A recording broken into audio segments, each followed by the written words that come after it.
Why is Ellen Germain, the U.S. envoy for the Holocaust, getting involved in staffing issues at Yad Vashem?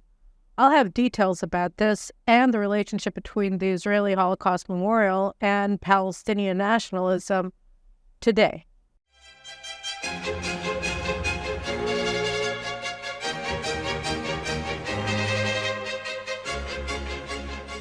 Hi, over the weekend, something really weird happened. In Israel, we've gotten very used to the Biden administration placing itself in the middle of just about every domestic issue, whether it's judicial reform or economic issues. But we had something unprecedented happen over the weekend, which is that the U.S. Holocaust envoy, there's a job like that at the State Department.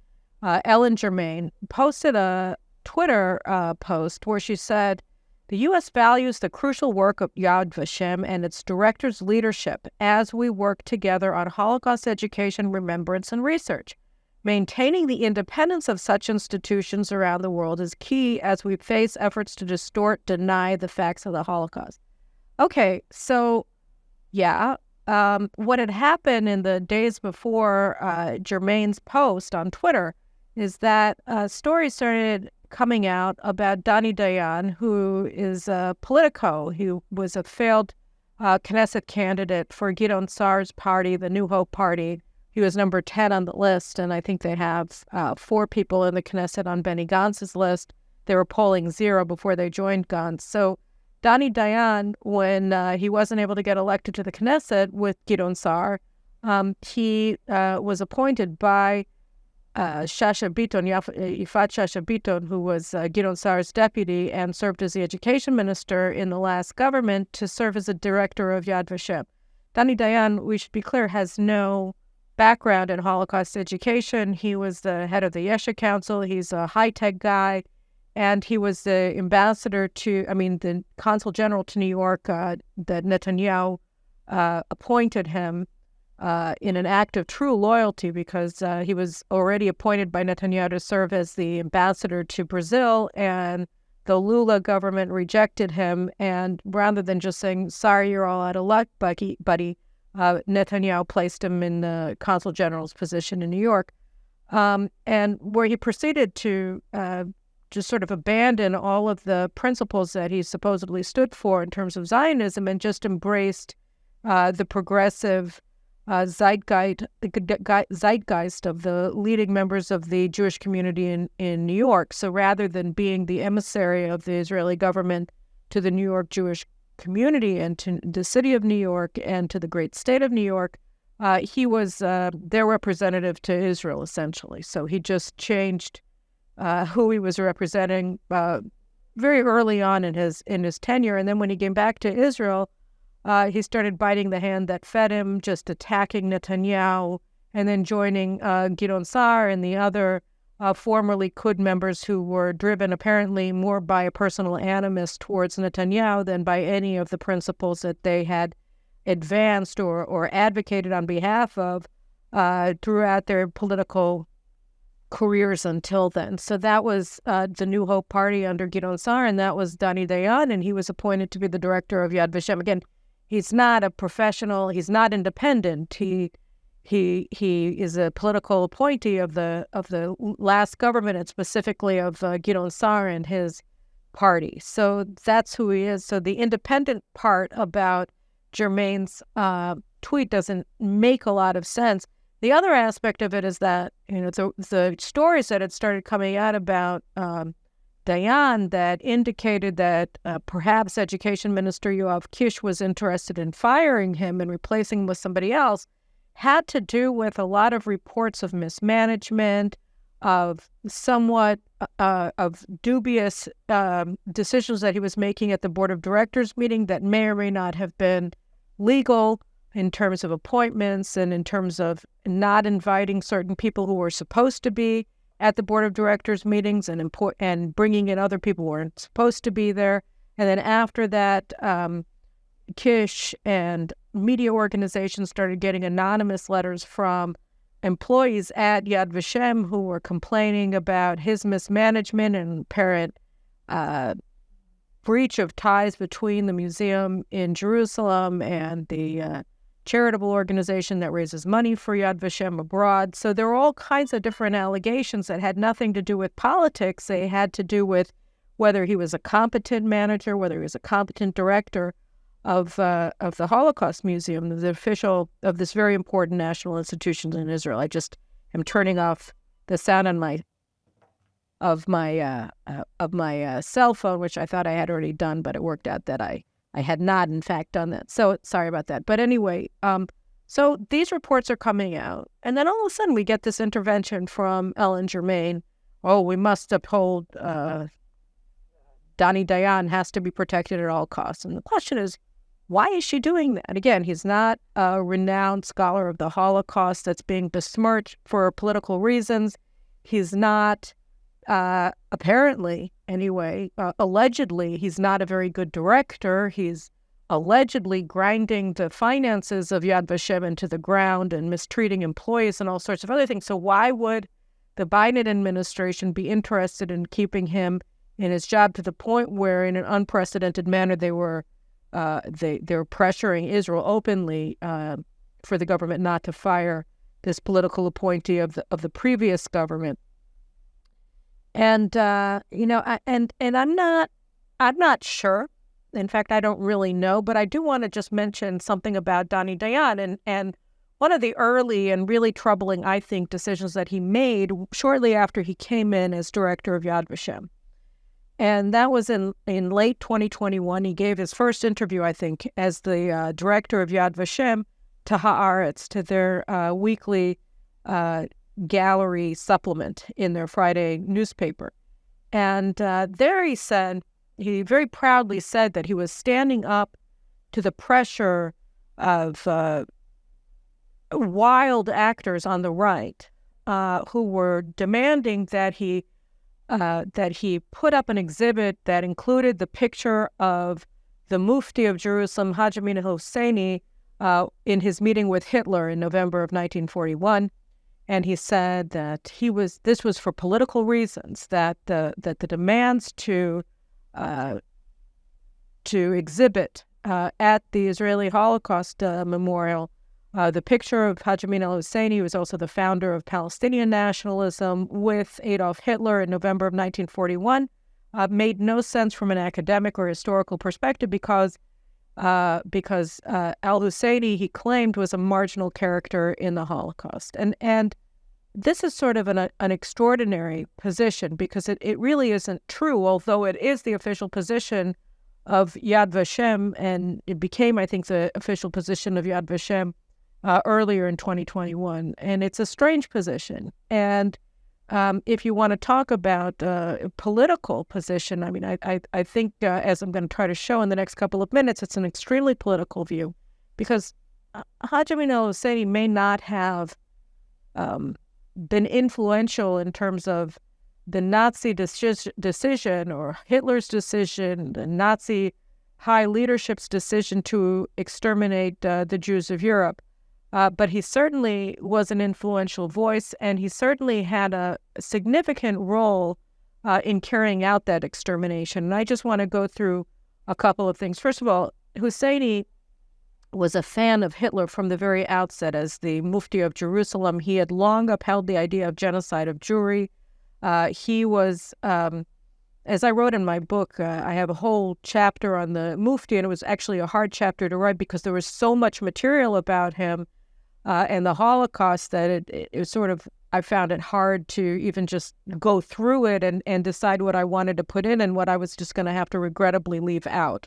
So just to be clear, the voluminous nature of the historical record in relation to al-Husseini's role in Nazi Germany and his active support for the Holocaust is unmistakable. So to say that he was a marginal figure, it's simply not true. Anyway, he wrote Hitler a letter of congratulations right after he first became the Chancellor of Germany in 1933 after the elections.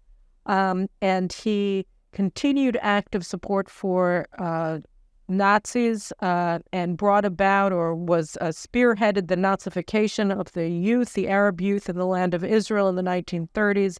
They had Hitler Youth movements. Their youth movements of the Arabs of the land of Israel included the swastika as their banner, and they greeted each other with Nazi salutes.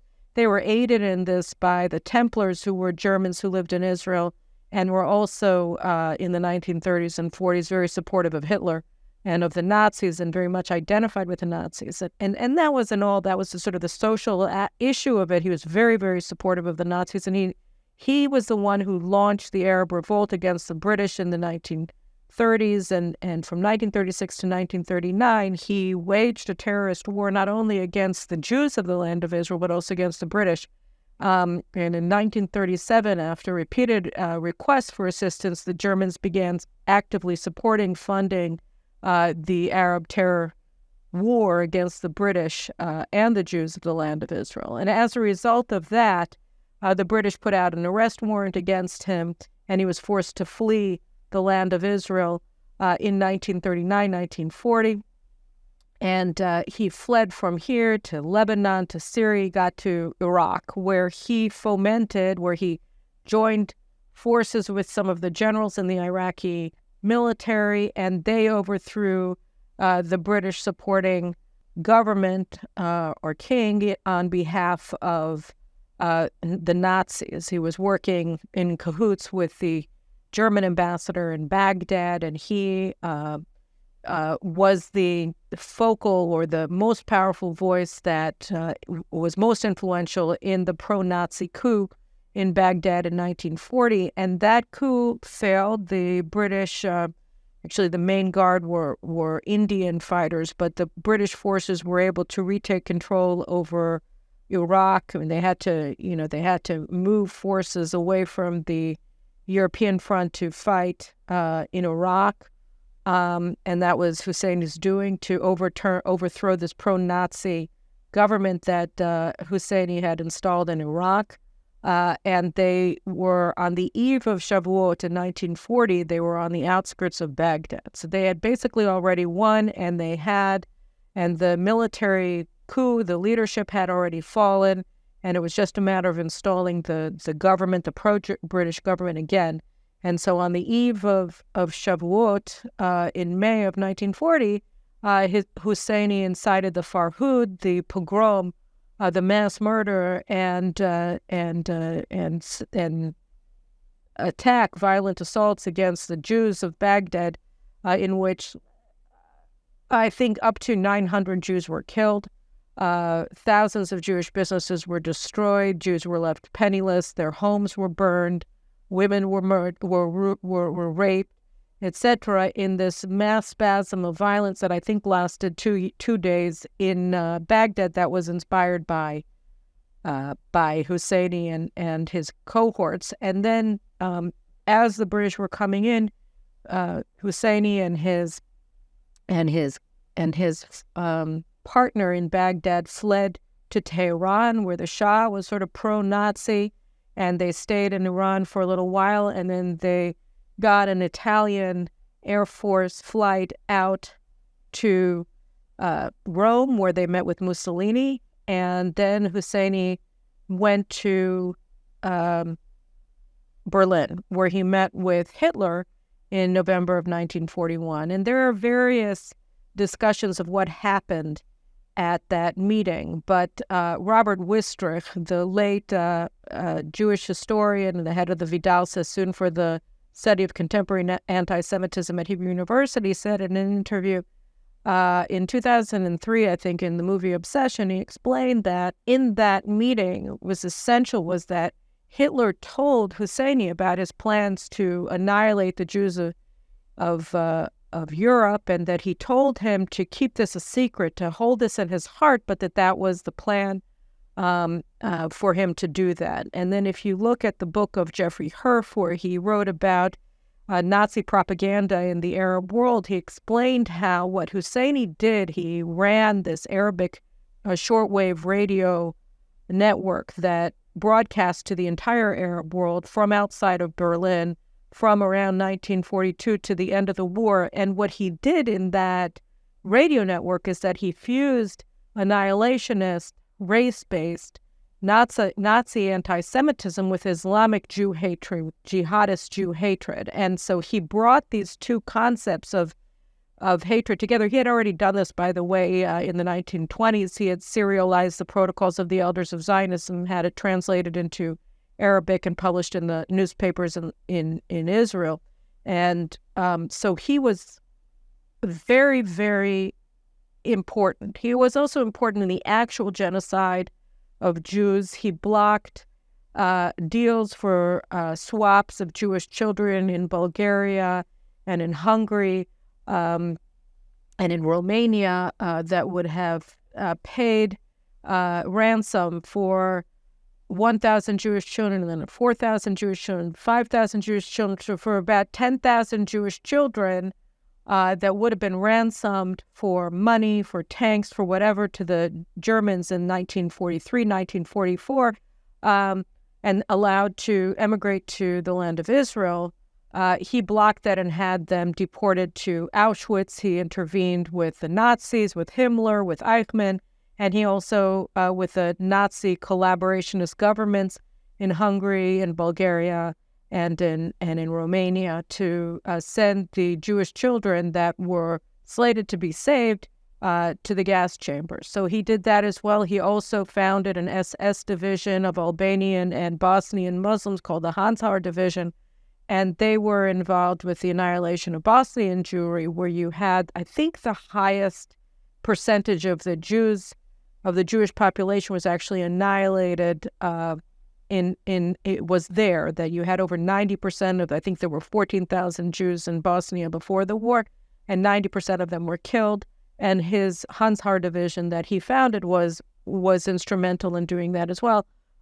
You had a testimony, I think in the Nuremberg trials, by Adolf Eichmann's assistant, who claimed that Haj Amin Hosseini was actually involved and instrumental in convincing Hitler to annihilate European Jews. But whatever the case, I mean, he was definitely an active Nazi. He was actively engaged in the annihilation of Jews to the extent that he was able to be. He blocked the salvation of Jews, the rescue of Jews in at least 3 separate proposed deals in 3 different countries, and instead had these thousands of Jewish children sent to Auschwitz and murdered. So he was extremely important. He was important also, of course, because he was the father of Palestinian nationalism, and his ideology of hatred and of annihilationist anti-Semitism played a huge role in shaping the Palestinian national movement, such as it is over time. Yasser Arafat referred to him as his uncle. He met him when Haj Amin al-Husseini was living in Cairo, and Arafat was living in Cairo.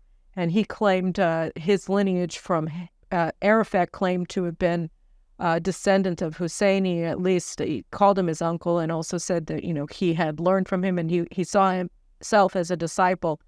Husseini famously was calling in 1948 on Radio Cairo for the annihilation, the physical annihilation of the Jews of the land of Israel during the War of Independence, called for them to kill every Jew wherever he found him, until Tree would call out to the Muslim, "There's a Jew hiding behind me, kill him," etc. It's a Quranic verse, but it was also then used in the Hamas charter from 1988. I think it was Article 7 of the charter. So he has played a huge role in shaping the Palestinian national movement, both the PLO and Hamas, Muslim Brotherhood. He's also one of the sort of founders of the Muslim Brotherhood. He is a key figure in both Arab nationalists, Palestinian nationalists, and Nazi, the fusion of Nazism with Arab nationalism, as well as in the actual undertaking of the annihilation of European Jewry. He also had a plan to open up, after a Nazi victory, to open up a camp modeled after Auschwitz in around Shechem, around Dotan, where now there's a military base in northern Samaria by Shechem, Nablus, that was going to also operate as a death camp for the Jews of the land of Israel. And a lot of other, wanted to poison the Jews of Tel Aviv. I mean, there's a lot of stuff. So the idea that he's a minor figure is preposterous. He was not a minor figure. He may not have been the decisive factor in the annihilation of European Jewry, but he certainly was he was a major supporter of that annihilation, and he was instrumental in shaping the annihilationist movements that Israel has faced since 1948, and arguably, not even inarguably, actually, since the 1920s, when he was first installed by the British as the Mufti of Jerusalem. So there's a long-standing relationship from the 1920s stretching into the 1940s between the Mufti and the Nazis, and between European anti-Semitism and Arab Jew hatred or Muslim Jew hatred that he fused together in his own personal work.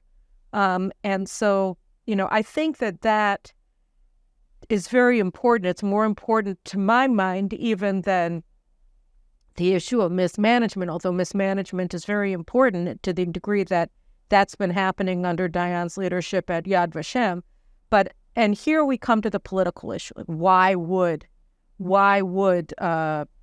Ellen Germain be interested in maintaining Dayan as the director of Yad Vashem? Why is the United States government getting involved with who directs Israel's Holocaust Museum? And here I think, unfortunately, we see where the true politicization of the history of the Holocaust is coming in, where, I spoke last week briefly, let me just get his name up here, about this Israeli Holocaust professor at Hebrew University. I couldn't remember his name. His name is Amos Goldberg. And so he was attacking the German anti-Semitism czar or whatever for saying that anti-Zionism is a form of anti-Semitism, or for saying that calling Israel an apartheid state is a form of anti-Semitism, is an expression of anti-Semitism. And he said that's not true because Israel is an apartheid state. And I think that people like Amos Goldberg play a very large role in how Yad Vashem wants to treat or not treat the Mufti, and the direct relationship between Palestinian Arab nationalism and the Nazis. And I think that when you wonder why it is that people don't want to talk about this very key element of Palestinian nationalism, it's because you're not allowed to mention that the founder of the Palestinian national movement, Haji Mina Hosseini, was a Nazi. Because if you do that, then you're actually opening up an entire discussion about what the goal of the Palestinian national movement is. And you don't want to have that discussion if you want Israel to make concessions, strategically dangerous concessions to the Palestinian national movement. You don't want to have that discussion. You don't want to talk about that history. And I think that there really lies the key to understanding why the left is standing up on it, on its and rallying around Dani Dayan, who, again, is not a Holocaust scholar. He is not an independent voice.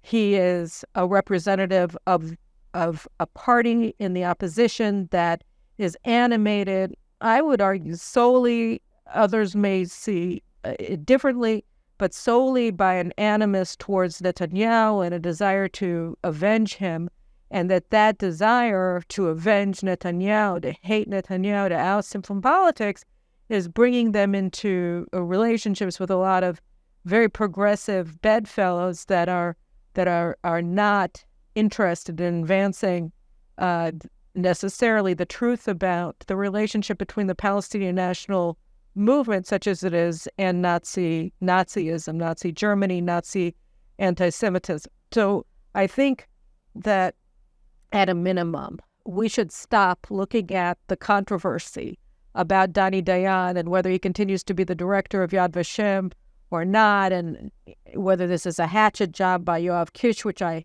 find very difficult to imagine, and understand a larger issue.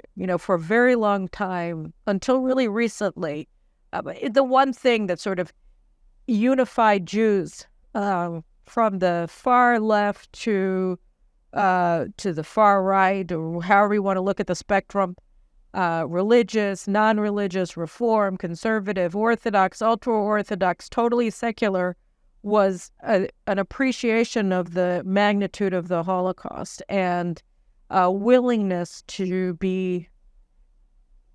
look at every aspect of that horrible disaster that befell the Jews. And I think that what we're seeing now in this saying that you're not allowed to look at this very important aspect, a major aspect of the Holocaust that has implications still to the present day, is very politically motivated.